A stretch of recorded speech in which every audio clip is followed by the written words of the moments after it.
আর video course যেটা দিছেন, এটা তো আমি তো এমনি না বুঝলেও পরে ভিডিও কোর্সটা দেখার কারণে তা হুম, আমি হুম। আশা করি এটার কারণে আমি অনেক ভালো বুঝতে পারছি। ছিলাম আমার মতো লোক কি এটা শিখতে পারবো নাকি, আপনি বলছেন যে হ্যাঁ শিখে যাবে, সমস্যা নাই। রাসেল ভাই, জি হুজুর। জি হুজুর। আচ্ছা, কেমন লাগলো আপনার কাছে এই যে যে 2 মাস আমাদের সাথে ক্লাস করলেন সব মিলায়? হ্যাঁ আমার কাছে ভালোই লাগছে। আমি তো আপনি বলছিলাম আমার মতো লোক কি এটা শিখতে পারবো নাকি, আপনি বলছেন যে হ্যাঁ শিখে যাবে, সমস্যা নাই। তা আমার মতো লোকে যে এটা পারবো, এটাই হচ্ছে বড় বিষয়। আর সবার থেকে আপনার ব্যবহার ভালো, বা বারবার ডিস্টার্ব করলো, মানে যেমন আমরা মুক্তে পড়তাম হুজুরে যে 2 বার বেশি 3 বার বলতাম হুজুরে আই গরম হয়েছে তো গা।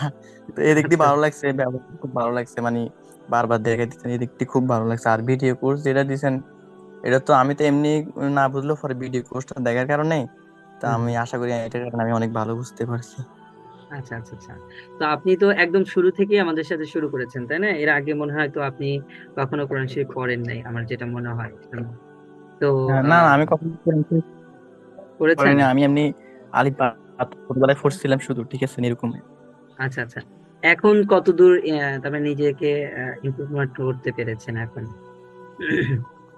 এখন আলহামদুলিল্লাহ আমি সব দিক দিয়ে মানে দেখছি যে মানে হয়তো একবার রিডিং না হয়তো এখনো চালু হয় নাই, মানে পড়লে আমি খুব চালু হইতাম, কিন্তু আমি পড়ি না। এমনিতে আমি যেটুকু শিখছি ইনশাল্লাহ এটুকু আমি চর্চা করলে অনেক হুম। মানে দিতে পারো। ইনশাআল্লাহ, ইনশাআল্লাহ, আশা করা যায়। তো অসংখ্য ধন্যবাদ রাসেল ভাই আপনাকে। আপনি তো ভিডিও কোর্সটা দেখলেন, সব মিলে ওভারঅল ভিডিও কোর্সটা কেমন লেগেছে আপনাকে, আপনার কাছে ভিডিও কোর্সটা? ভিডিও কোর্সটা মানে সব থেকে ভালো, যেমন এটা মানে সবকিছু একবারে খুবই ভাবে আপনি ইজিলি মানে বুঝাইছেন, 2 বার 3 বার করে একটা আয়াত বুঝাইতেন, এদিক দিয়ে ভালো। এই আমি এরপরে ইউটিউবে দেখছিলাম তো আগে, ওইগুলোর থেকে আপনারটা মানে খুবই ক্লিয়ার বোঝানো যায়। আচ্ছা, ঠিক আছে, অসংখ্য ধন্যবাদ রাসেল ভাই।